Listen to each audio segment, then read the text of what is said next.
जय जोहार, जय आदिवासी, जय हिंद साथियों। आप सभी दर्शकों का हमारे YouTube चैनल जागो आदिवासी में बहुत बहुत स्वागत है। हमेशा ही हम लोग इंटरेस्टिंग चीज़ें लेकर आते हैं और आज का जो हमारा विषय है वो यह है कि कहीं महिलाओं की नथनी उनके गुलामी का प्रतीक तो नहीं है। तो इसमें कई सारे प्रश्न जो है वो निकल कर आते हैं। तो क्या फिर महिलाओं को क्या उससे नहीं पहनना चाहिए, और अगर ये गुलामी का प्रतीक है तो फिर कैसे है? तो यही सभी चीज़ें हम लोग आज जानेंगे। तो आप सभी दर्शकों का हमारे YouTube चैनल जागो आदिवासी में बहुत बहुत स्वागत है। और आज ही हम लोग जानेंगे कि ये कैसे हो सकता है गुलामी का प्रतीक।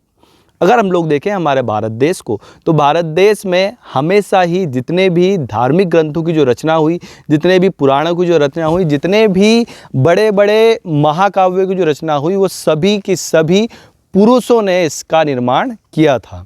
और अगर हम लोग देखें तो कई सारे विद्वानों ने यह चीज़ को भी बताया है कि भारत देश में जो सबसे बड़ा जो भेद है वो लिंग का ही भेद है। अगर हम लोग देखें तो भारत देश में जो भेदभाव जो किया जाता है वो सबसे छोटा जो आधार है वो आधार है जाति के आधार पर भेदभाव किया जाता है। दूसरा जो उसके ऊपर वाला जो आधार है वह है वर्ण के आधार पर भेदभाव, और उसके बाद में उसके ऊपर वाला जो आधार है वह है भाषा के आधार पर भेदभाव। हम लोग देख सकते हैं कि भारत देश में जो राज्यों का भी जो गठन हुआ है भाषा के आधार पर ही हुआ है। उसके बाद में हम लोग देखें तो भारत देश में जो विभेद है, भारत देश में जो वर्ग है वो धर्म के आधार पर भी वर्ग है, और भारत देश का जो सबसे बड़ा जो भेद है वो है लिंग के आधार पर भेद।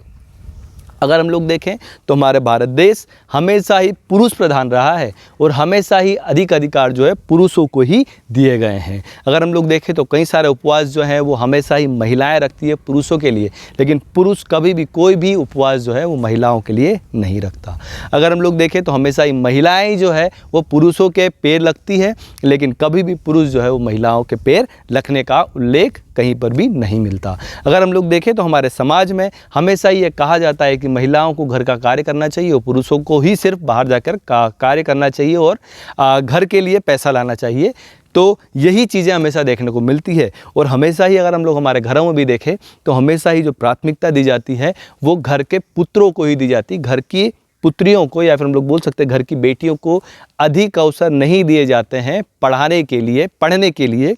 और अगर ऐसा लगता है कि बालिका जो है अगर प्रयास नहीं कर पा रही है, अगर थोड़ा बहुत भी उसके अंदर अगर कमी रखती है तो उसकी फटाक से शादी कर दी जाती है और उससे ये कहते हैं कि तुम्हें तो सिर्फ रोटियां ही बनाना है। और अगर हम लोग देखें तो हमारा जो भारतीय संविधान भी जो है उससे भी इस चीज़ के बारे में जानकारी थी। इसी कारण से भारतीय संविधान ने अनुच्छेद 15 जिसमें बताया गया है कि किसी व्यक्ति के साथ में जाति, धर्म, लिंग के आधार पर और जन्म स्थान और मूल वंश के आधार पर भेदभाव नहीं किया जाएगा। ऐसा इसलिए भी कहा गया है क्योंकि भारत देश के संविधान निर्माताओं को ये पता था कि भारत देश में लिंग के आधार पर भेदभाव किया जाता है। इसी कारण से संविधान सभा के लोगों ने अनुच्छेद 15 को जोड़ा और उसी अनुच्छेद 15 में ये स्पष्ट तौर पे कहा गया कि किसी के साथ में भी लिंग के आधार पर भेदभाव नहीं किया जाएगा। अब हम लोग आते हैं कि नथनी फिर कैसे गुलामी का प्रतीक है। तो अगर हम लोग देखें तो हम लोग ये बोल सकते हैं कि आदिकाल से ही भारत देश जो है वो पुरुष प्रधान रहा है, और इसी पुरुष प्रधान समाज ने जितने भी पुरुष थे इन सभी ने जिस भी चीज़ को नियंत्रण में रखना चाहा उन सभी को उन्होंने नाथ पिनाई। अगर आप देखोगे किसी बैल को तो उसे कंट्रोल करने के लिए जब कार्य किया जाना प्रारंभ किया गया, किसी बैल को जब नियंत्रित करके उसे जब बैल खेतों में जोतना प्रारंभ किया गया तो उसके लिए उसकी नाक में नथनी पहनाई गई। जब एक भैंसे को उसके शक्ति का प्रयोग करके कहीं से सामान ढोने के लिए उपयोग करना प्रारंभ किया गया तो उसकी भी नाक में नथनी पहनाई गई। एक ऊँट को जब अपने नियंत्रण में किया गया तो उसके भी नाक में नाथ पिनाई गई। जब भी नियंत्रण करने का प्रयास किया गया इस पुरुष प्रधान समाज के द्वारा तो उन सभी को नाथ पिनाई। उसी प्रकार से जो आदिकाल में पुरुष प्रधान समाज जो कि ये सोचता था कि महिलाओं का जो जन्म हुआ है वो सिर्फ पुरुषों की सेवा करने के लिए हुआ है, इसी कारण से पुरुषों ने भी महिलाओं को नथनी पिनाना प्रारंभ किया जो कि उनके गुलामी का प्रतीक है।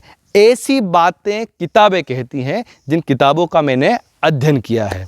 तो यही जो बेसिक है जो कि बताता है कि महिलाएं जो है वो महिलाओं की जो नतनी है वो क्या वो गुलामी का प्रतीक है। तो यही सभी बातें जो है वो यह दर्शाती है कि हाँ ऐसा हो सकता है। यही चीज़ें जो बोलती है वो आदि पुरातन जो भी विद्वानों के द्वारा जो लिखी हुई जो पुस्तकें हैं वो स्पष्ट तौर पे इसी चीज़ को इंगित करती है। आप सभी दर्शकों को अगर हमारा कार्य अच्छा लगता है तो आप हमारे चैनल को सब्सक्राइब करें। अगर आपको हमारा कार्य अच्छा लगता है तो आप हमारे वीडियो को लाइक करें और अधिक से अधिक शेयर करें, जिससे कि हमें प्रोत्साहन मिले हमारे कार्य को करने को लेकर। अंतिम में जय जोहार, जय आदिवासी, जय हिंद साथियों।